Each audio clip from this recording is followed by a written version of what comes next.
In this video, I'll show you how to switch from one tenant to another in various applications for Microsoft 365 or Power Platform or Dynamics 365 based application. So, just to give you a context, now I have a tenant at the domain name is, say, let's assume this is, I'll call it as 0k mlk. So, this is my tenant. Now, this is one tenant. So if I can have multiple users within this tenant, so let's assume I have a user named as Girish. Okay, so it's girish.uppal at 0kmlk.com. Okay, so this is how basically I create a user, and then these are the user name for this particular tenant. Now let's assume there is another tenant within Microsoft 365, which is, say, I'll just call it as 6yfvhd. Okay, now I will have a similar user within 6yfvhd tenant named as, say, girish.uppal at this.com. Now, so there are two tenants, 0kmlk and 6yfvhd. And now let's assume in this particular tenant, I add another user. Now this is the normal user. I'll just call it as a normal user, and here I will add another user, which is basically a guest user within this tenant. Okay, so if I add a guest user within this tenant, so this will be like a, I'm just typing guest user. Now, for 0k mlk tenant, I have two users with the same name. It's the same person basically, but then this is a normal user, but this is a guest user. Now, take for example, if I'm using any application like Power Apps or SharePoint or Dynamics 365 or Power BI, and I have logged in using this account in this tenant. Now, what if I want to log in that same tenant, but by using a guest user? How do I go ahead and do that? So this video is going to explain you that. Now we're going to cover various applications. So there are different ways through which you can switch to different tenants. Okay, and I'll just take an example of different tenants which I already have. So okay, so from this perspective, from as you see over here, this is myaccount.microsoft.com. This is that page. Now how do you navigate to this page is, say, if you go to Office 365. So let me open the office.com homepage. Now if you want to know which organization or which tenant which you are basically logged in, what you can do, you can click on the name over here, and then here you will see this name. This is the logged in users tenant name. So this is 0k mlk. This is the organization basically.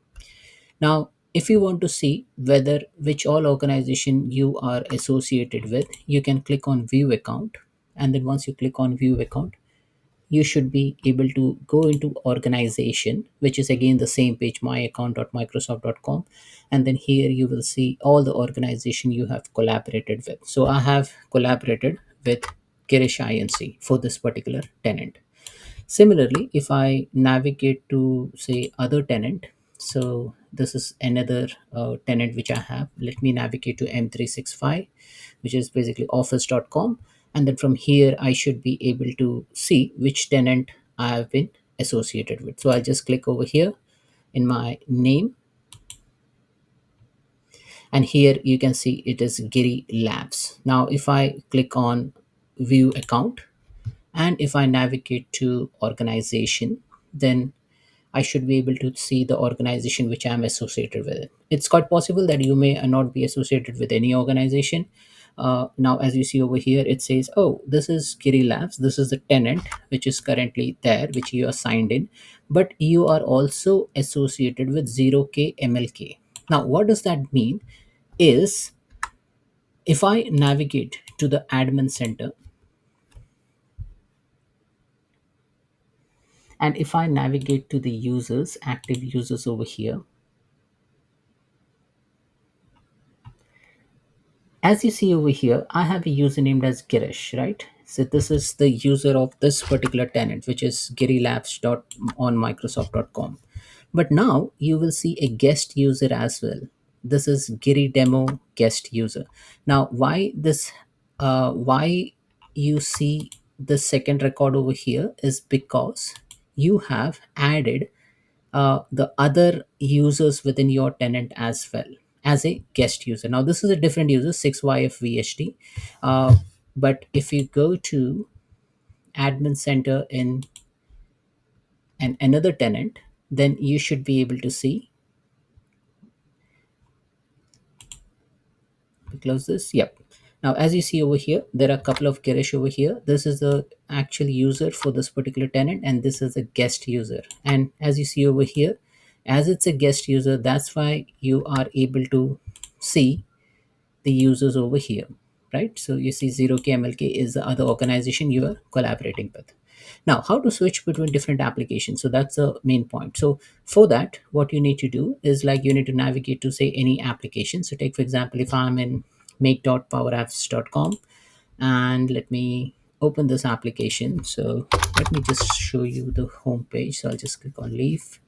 So if you navigate to make.powerapps.com, and if you are inside any Canvas app or a model driven app, it's a pretty straightforward process to change the application directory.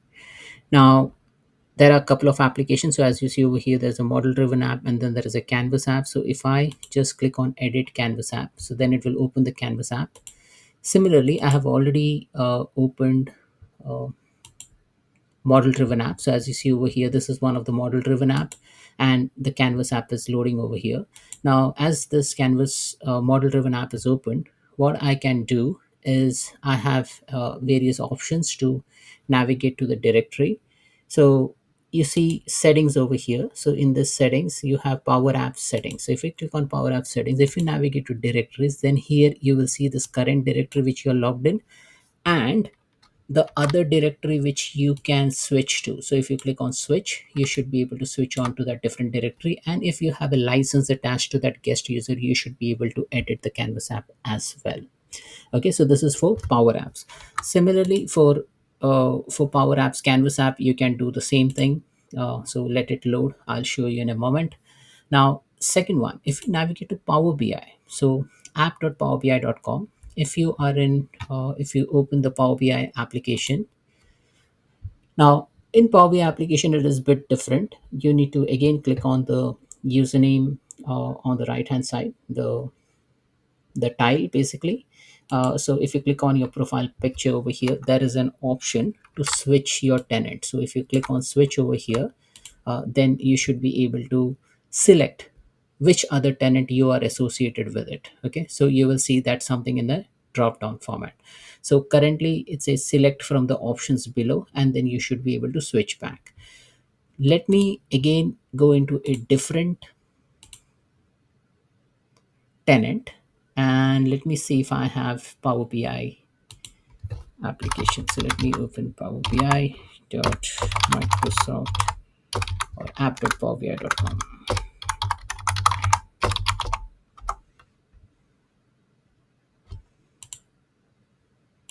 So this is Giri Labs tenant.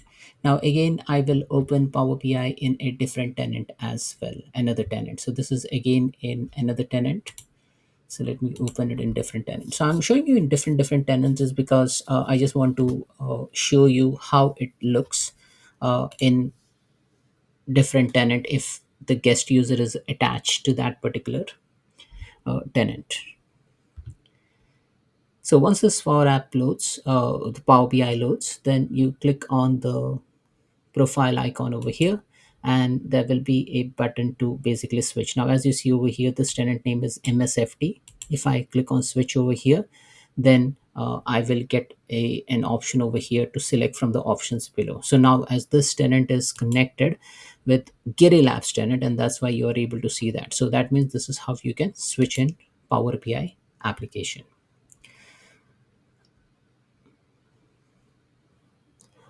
Going to Azure. So let me navigate to Azure. So if I go to portal.azure.com, then there also you can connect to a different tenant. Now again, it's termed as directory. So again, it's the same process basically. If you have an Azure account, then you should be able to log into the application portal.azure.com. So let me show you in different tenant as well. And here on the right hand side, if you click on your profile name, here there is an option to switch directory. So if you click on switch directory, then here it will show you favorites and all directory. So current directory is msft. If you click on all directory, then you can switch to a different tenant through which it is guested, right? So like this you can do this for different application. So let me show you in Teams as well. So if it is if you have a valid Teams license, then what you can do is, like, once you're logged into the Teams. So I'm logging into teams.microsoft.com, and on the right hand side of your profile image, you should be able to see the other tenants as well. Now I haven't applied any license to it, but I can show you where it will appear. So you need to click on the profile picture which appears on the right hand side, and then from here it will show you which tenant it is currently logged in as. So that's 0k mlk. But then here you will see other tenant listed as well, provided you assign the right guest license to the target user. So here, if you are connected to multiple tenants, then here you will see all this listing, so over here, and then automatically you can switch to different tenant. For Microsoft Power Automate, there is no direct way through which you can go. But if you click on the profile icon over here, then you should be able to see which tenant you're currently connected to. Then if you want to see the what all organization it is all attached to, so you can click on view account, and then from there you can go to organization, and you should be able to see which organization, apart from the current organization, it has collaborated with. Now if you navigate to Microsoft 365 admin center, so I'm in Microsoft 365 admin center. So here, as you see over here, this is that icon, or it's basically a button. Basically it will tell you which current tenant you're logged into. So this is 0k mlk. So if I click my mouse over here, then it will show me all the details about the organization, and I can go ahead and change that if I want to change. uh, Again, it has an option over here to click on view account and then switch back to the different tenant. So these are the different ways through which you can tenant connect to a or switch directory or switch tenant from Power Apps, Power BI, Azure Portal, Microsoft 365 Admin Center, and you can even do it for SharePoint applications as well. So that's it, folks. Thanks for watching.